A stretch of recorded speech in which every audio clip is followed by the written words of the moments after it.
L'automne 2021 apporta à Evelyn la sensation douce amère de l'indépendance. Pour la première fois à 27 ans, elle vivait seule, dans une maison mitoyenne louée dans le sud de l'Illinois. Sa vie semblait organisée. Un emploi stable, une routine équilibrée, des factures payées, mais il y avait un vide qui résonnait entre les murs. Après une rupture amère, elle avait cru que le silence lui apporterait la paix. Au lieu de cela, il lui apporta l'inquiétude. La rue où elle vivait était une impasse discrète, près d'une route de campagne.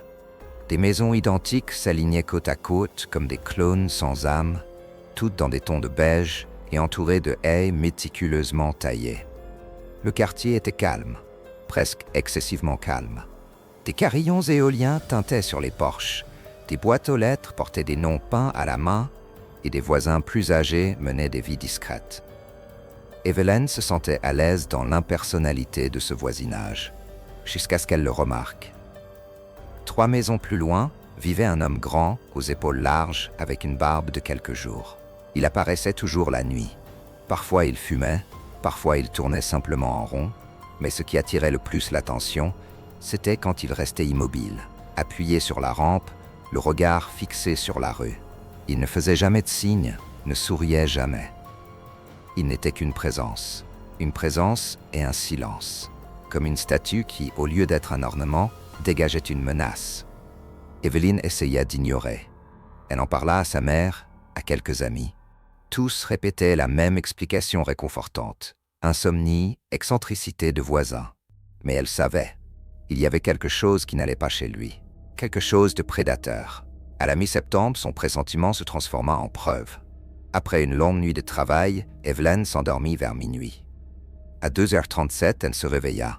Un son métallique frottait contre du bois, lent, traînant comme le gémissement d'un portail rouillé.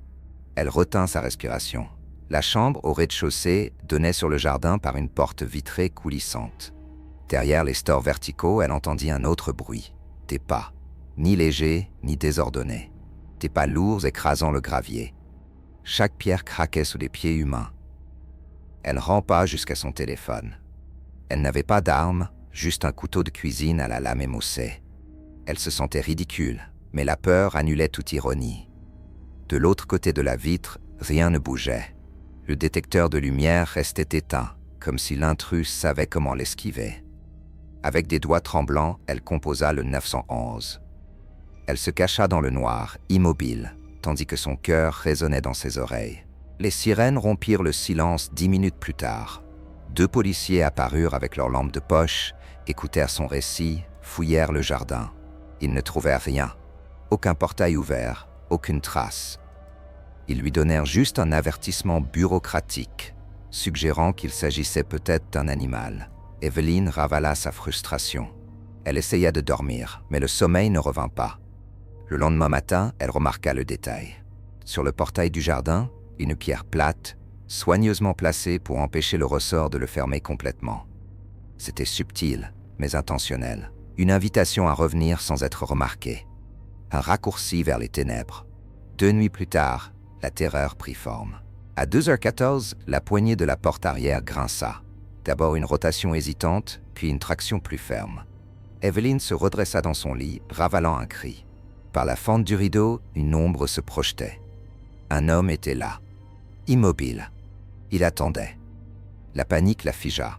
Elle prit son téléphone et appela de nouveau la police. En attendant, elle se recroquevilla dans le couloir, serrant son couteau inutile contre sa poitrine. Cette fois, quand les policiers arrivèrent, il y avait des traces, de larges empreintes de pas dans le gravier menant directement à la porte. Mais, malgré tout, aucune effraction prouvée. Aucun crime. Ils lui conseillèrent simplement de bien verrouiller ses portes, comme si elle ne le faisait pas déjà. Le jour suivant, Evelyn installa des caméras. De petites sentinelles numériques pour surveiller ce que la loi refusait de voir. Cette nuit-là, elle resta éveillée, les yeux rivés sur l'écran de son téléphone.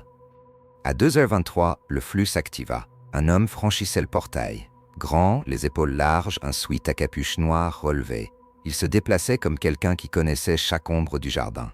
Il s'approcha de la porte vitrée, regarda droit vers la caméra et sourit.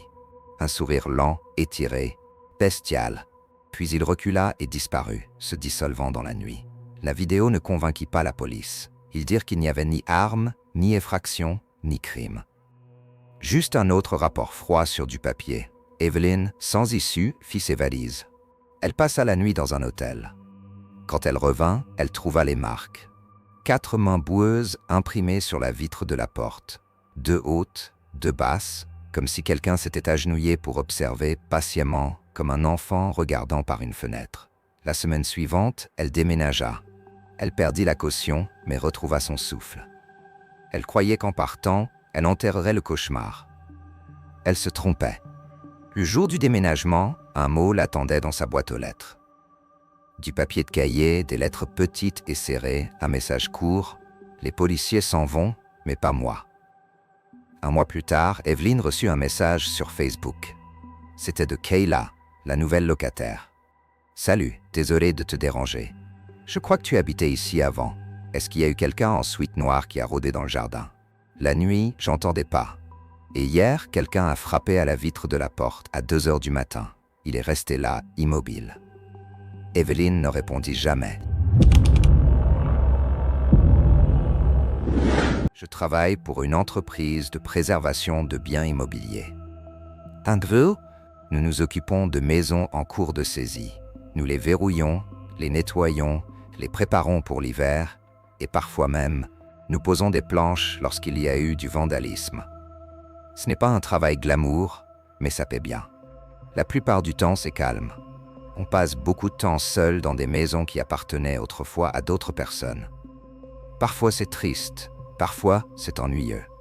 En 2020, il a été chargé de nettoyer une propriété dans le nord rural de l'État de New York. Le hameau semblait moribond. Une station-service solitaire, des commerces fermés, des rues défoncées et envahies par les mauvaises herbes. La maison, petite et de plein pied, se trouvait au bout d'un chemin de terre. Entourée de buissons et d'arbres, elle n'avait aucun voisin en vue. Juste le silence, juste le son étouffé de sa propre respiration.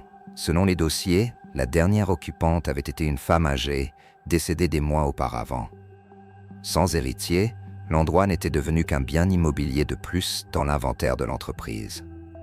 Quand il arriva un lundi matin, vers 9 heures, il trouva la façade couverte de lierre, le porche avalé par les herbes. Les fenêtres étaient fermées, le toit intact, mais la porte d'entrée avait gonflé dans son cadre, l'obligeant à pousser avec force pour entrer. L'intérieur était un portrait figé dans le temps, des meubles délavés, des napperons en dentelle, des figurines en porcelaine alignées comme des témoins silencieux. L'air était lourd, saturé de poussière et d'une odeur métallique qui se mêlait à celle du moisi. C'est alors que son téléphone portable vibra. Il savait qu'il n'y avait pas de réseau ici. Il avait déjà vérifié. Pourtant, l'écran clignota. Appel inconnu. Il répondit, n'entendant qu'un grésillement, comme si la ligne respirait. Il raccrocha, convaincu qu'il s'agissait d'une erreur technique. Il se remit au travail, photographiant les pièces. Dans le couloir, il remarqua 3 chambres. La première, vide, ne contenait qu'un matelas déformé au sol. La seconde révélait une salle de couture, des pelotes de fil éparpillées et une machine recouverte de poussière. Au mur, un tableau en liège constellé de notices nécrologiques, des dizaines d'entre elles, découpées et épinglées avec un soin morbide. Dans la chambre principale, sur la table de chevet, reposait un téléphone à cadran, jauni par le temps. La ligne était morte, coupée depuis plus d'1 an, mais l'appareil restait là, comme s'il attendait. Il fixa l'objet pendant de longues secondes, intrigué, jusqu'à ce que son portable vibre à nouveau. Un autre appel inconnu. Il hésita. Il répondit. Pendant quelques secondes, seulement le silence. Puis, un murmure fragile, presque avalé par les parasites. « Ne réponds pas au téléphone dans la chambre. » La ligne coupa. Son cœur s'emballa. Il balaya la pièce du regard. Fenêtre fermée. Aucun mouvement. Il tenta de se convaincre que c'était une blague, mais le doute le rongeait. Il essaya d'appeler son superviseur. Échec de l'appel. Le réseau apparaissait et disparaissait comme si l'air lui-même refusait de transmettre la vérité. Il décida de finir rapidement. Il ramassait des livres, des bibelots, des objets sans valeur, mais à chaque pas, il se sentait observé. Le couloir semblait plus étroit, comme si quelqu'un l'épiait juste au coin de chaque mur. Puis, le son est venu. Pas le téléphone portable, le téléphone à cadran, La sonnerie métallique résonna dans la maison, lente, traînante, comme un cœur mécanique battant là où il ne devrait y avoir aucune vie. L'appareil vibrait sur la petite table, chaque sonnerie ricochant contre les murs. Il ne s'approcha pas. Il resta immobile, le sang battant à ses tempes. Les sonneries cessèrent brusquement.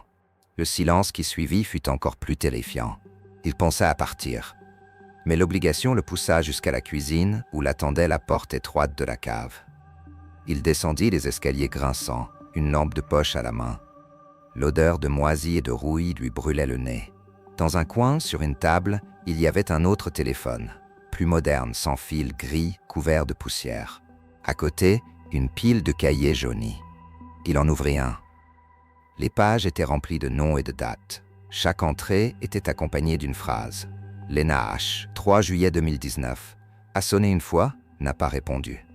Carl M., 12 septembre 2019. A répondu, a été prévenu. Il y en avait des dizaines. Chaque nom semblait être une vie traversée par cette sonnerie. Il laissa tomber le cahier, certain que quelque chose bougeait dans l'ombre de la cave. Il sentit sa peau se hérisser, comme si des yeux invisibles le fixaient. Il s'enfuit, montant les escaliers à pas pressés, sans se permettre de regarder en arrière. Au bureau, il ne raconta pas la vérité.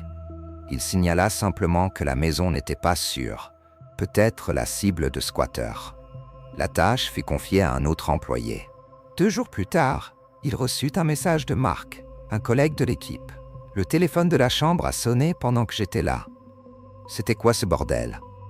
Marc n'est jamais revenu au travail. Il n'est pas mort, il l'a encore vu actif sur Facebook. Mais il a disparu de l'entreprise, sans préavis, sans explication. La police a enquêté, mais n'a rien trouvé. Aucun intrus, aucune ligne téléphonique active. Juste le silence. Ce qui resta, ce furent les souvenirs. Le son métallique d'un téléphone qui n'aurait pas dû sonner, la voix sur la ligne qui l'avertissait, et la sensation que la maison ne voulait pas être abandonnée. Il n'est plus jamais passé par cette route. Elle avait une vingtaine d'années quand elle a loué cette maison de plain-pied en banlieue. Ce n'était pas luxueux. Des planchers qui grinçaient, des murs fins, un petit jardin étouffé par des clôtures basses. Mais le loyer était abordable et il y avait même une cave, étroite et humide, où elle rangeait des meubles et des outils. Durant les premiers mois, chaque descente lui causait un étrange malaise. Pas vraiment de la peur, juste le sentiment que l'endroit ne voulait pas d'elle ici. L'ampoule faible touchait à peine les coins et l'odeur était celle du vieux bois, gardant des décennies de silence. Elle y déposa ses cartons, ferma la porte et décida de ne plus y penser. Tout a changé à la fin du mois d'octobre. Ce soir-là, elle rentrait du travail, déjà tard. Dès qu'elle est entrée, elle aperçut un son venant de sous ses pieds. Elle s'est arrêtée, en silence, à l'écoute. Des pas? Une respiration? Son cœur s'est mis à battre la chamade. Elle n'a pas ouvert la porte de la cave, elle a préféré s'enfermer dans sa chambre, où elle a passé des heures éveillée, allongée sur son lit avec la télévision allumée, écoutant des bruits subtils qui semblaient se déplacer en bas. Quand elle a finalement trouvé le sommeil, l'aube l'a trouvée épuisée. Le lendemain matin, elle a pris son courage à 2 mains pour descendre. Elle a allumé la faible lumière qui chassait à peine les ombres. L'espace semblait le même, des cartons, de la poussière, rien de déplacé. Mais il y avait quelque chose, un son faible, constant, comme une respiration lente, patiente, venant d'un point que l'ampoule n'atteignait pas. La peur lui parcourut l'échine et elle recula, s'enfermant de nouveau dans sa chambre. Elle appela le propriétaire, qui promit de passer. Le lendemain matin, il est arrivé et ensemble, ils sont descendus. La porte était entr'ouverte. Elle savait qu'elle ne l'avait pas ouverte depuis des semaines. Une lampe de poche à la main, elle est restée en haut de l'escalier, éclairant les profondeurs. Elle n'est pas descendue. Peu après, elle a appelé la police. 2 officiers ont fouillé chaque recoin. Elle a attendu dans le jardin, l'estomac noué. Quand ils sont revenus, ils ont dit qu'il n'y avait rien. Aucune fenêtre cassée, aucun signe d'effraction, rien. L'un d'eux a même ri, lui demandant si elle ne regardait pas trop de films d'horreur. Elle n'a pas répondu. Elle savait ce qu'elle avait entendu. Quelques jours plus tard, elle a trouvé le cadenas de la cave par terre, brisé en 2. La porte, une fois de plus, était entr'ouverte. À partir de là, tout ne se passait que la nuit. Des coups secs, des grincements, des pas qui semblaient monter jusqu'à mi-chemin de l'escalier. Elle n'est jamais descendue, elle ne le pouvait pas. Elle a fait une valise à la hâte et s'est réfugiée chez un ami. Quand elle est revenue, elle a décidé d'en finir une bonne fois pour toutes. Elle a cloué la porte avec des planches. Puis, elle a emballé ses affaires, laissant derrière elle tout ce qui se trouvait dans la cave. Elle n'a pas attendu la fin du bail. Elle est simplement partie. Des années plus tard, dans le silence de son nouvel appartement, le souvenir revenait encore, comme une ombre. Et toujours la même question lui brûlait l'esprit sans réponse. Si elle avait attendu juste un peu plus longtemps, qu'est-ce qui aurait monté ces escaliers ?